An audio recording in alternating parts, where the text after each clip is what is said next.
আজ আমি আপনাদের নিয়ে এসেছি পৃথিবীর এক টুকরো জান্নাতে।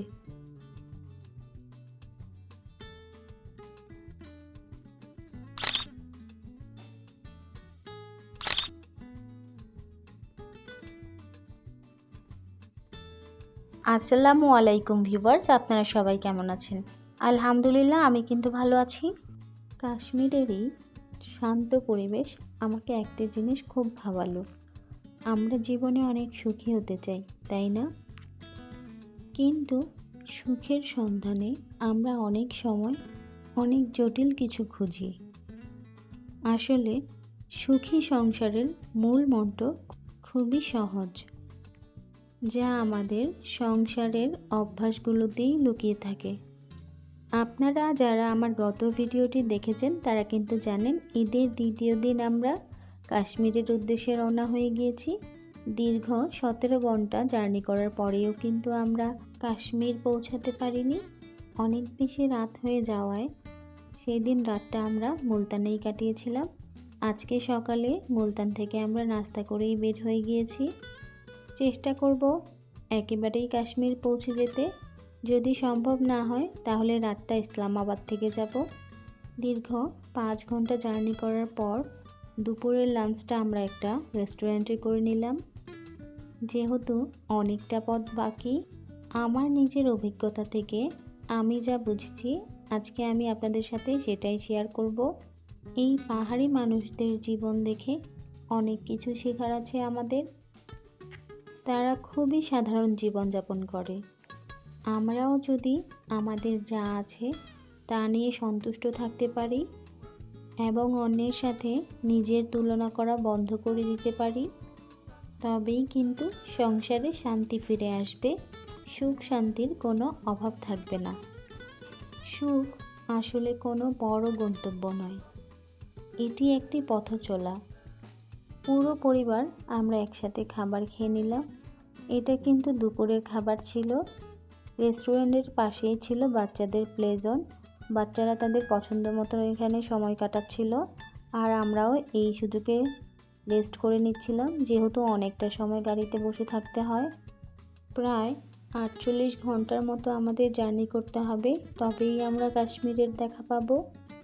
সংসারের চাকা ঘোরাতে ঘোরাতে একসময় আমরা নিজেদেরকে রিফ্রেশ করতেই ভুলে যাই।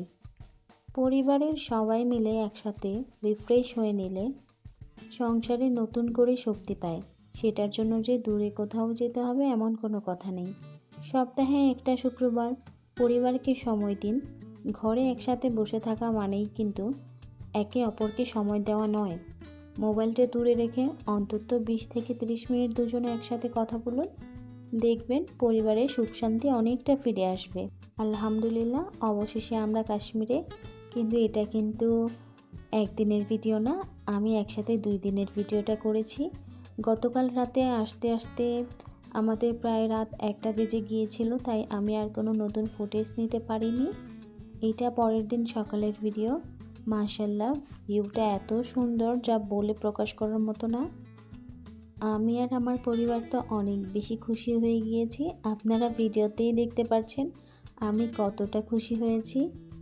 আর সবচেয়ে বড় কথা হলো করাচিতে ছিল অনেক বেশি গরম, আর এখানে আসার পর দেখলাম অনেক শীত।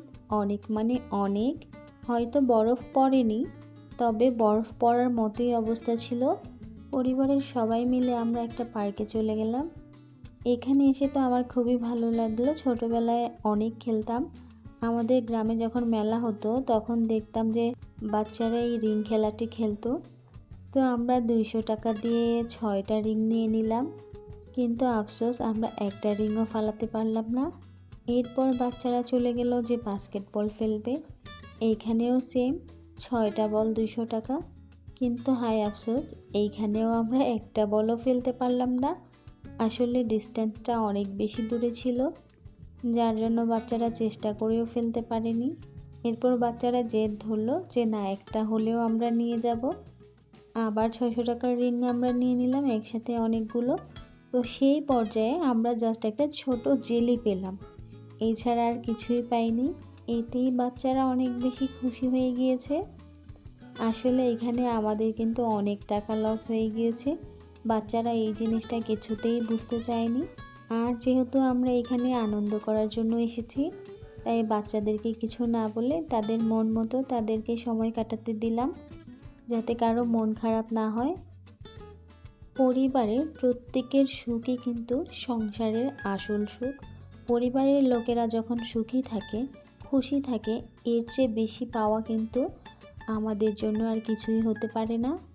এরপর আমরা চলে গেলাম কাশ্মীরি ট্র্যাডিশনাল কিছু দোকানে। এখানে আমার পছন্দ হওয়ার মতো কিছুই দেখলাম না।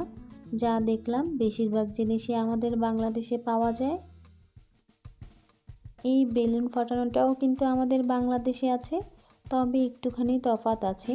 এইখানের বেলুনগুলো একটু বড় বড় ছিল, যেটা আমাদের বাংলাদেশে খুবই ছোট ছোট হয়। বেলুন ফাটানোর খেলাটা আমাদের অনেক ভালো লেগেছে, কারণ বাচ্চারা প্রতিটি বেলুনই এখানে ফাটিয়ে ফেলেছে। আমার মনে হয়েছে এটা পয়সা উসুল হয়ে গিয়েছে। এর একটু পরেই আমরা পাহাড়ের চূড়ায় উঠে যাচ্ছিলাম। পার্কের ভিতর থেকেই এই জায়গাটা। এখান দিয়ে আমরা সোজা চলে যাব কেবল কারে। আসলে পরিবার নিয়ে হাসি খুশি থাকার আনন্দটাই আলাদা। একা কখনোই আনন্দ করা যায় না যদি পরিবার পাশে না থাকে। এখানে কিন্তু আমি, আমার হাজব্যান্ড, আমার ননাসের হাজব্যান্ড এবং তার 3 বাচ্চা একসাথে চলে এসেছি। আমরা কিন্তু একই বাসায় একই বাড়িতেই থাকি। আর যেহেতু আমাদের জয়েন্ট ফ্যামিলি, আমরা যে কোনো কাজ একসাথেই করি। পরিবারের সবাই একসাথে থাকার মজাই আলাদা, যদি পরিবারের প্রত্যেকটা মানুষ প্রত্যেকটা মানুষকে বোঝে। আজ এই পাহাড়ের কোলে দাঁড়িয়ে আমি অনুভব করছি, প্রিয়জনদের সাথে একসাথে কাটানোর দিনগুলোই কিন্তু জীবনের আসল রসদ, আসল সুখ আর শান্তি। সুখী সংসার কোনো লটারি জেতার মতো বিষয় নয়, এটি প্রতিদিন একটু একটু করে যত্ন নেওয়ার বিষয়। অবশেষে আমরা সবাই কেবল কারে উঠে গেলাম। আর আমি তো প্রচুর ভয় পাচ্ছিলাম, কারণ অনেক অনেক বেশি উপরে। এই কেবল কার দিয়ে আমরা এক পাহাড় থেকে আরেক পাহাড়ে চলে যাব। সবচেয়ে বেশি ভয় লাগছিল যখন একটু পরপর ঝাঁকি দিয়ে উঠতেছিল, তখন মনে হচ্ছিল যদি ছিঁড়ে নিচে পড়ে যায় তাহলে আর রক্ষা নাই। পাহাড়ের এক প্রান্ত থেকে আরেক প্রান্তে আসতে প্রায় 10 মিনিটের মতো সময় লেগেছিল। তখনকার পরিবেশটা অনেক বেশি গরম ছিল, তাই আমাদের আর শীতের কাপড় পরতে হয়নি। আমরা সবাই রিল্যাক্সে হাঁটছিলাম। সামনে কিন্তু আমার হাজব্যান্ড আর তার বোন হেঁটে যাচ্ছে, আর পেছনে আমি আছি।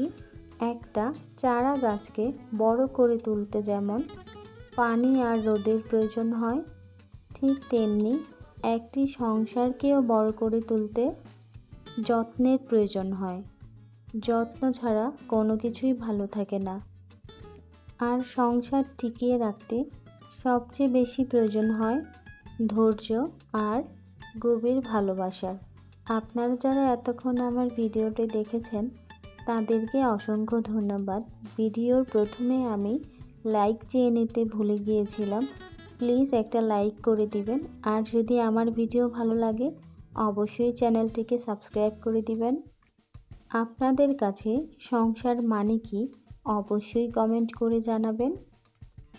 এটি হচ্ছে আমাদের কাশ্মীরের প্রথম ভিডিও। যেহেতু আমরা 10 দিনের মতো থাকব, তাই চেষ্টা করব প্রতিদিন একটা করে ভিডিও দেওয়ার। সবাই ভালো থাকবেন, সুস্থ থাকবেন। পরবর্তী ভিডিওতে আবারও দেখা হবে। আল্লাহ হাফেজ।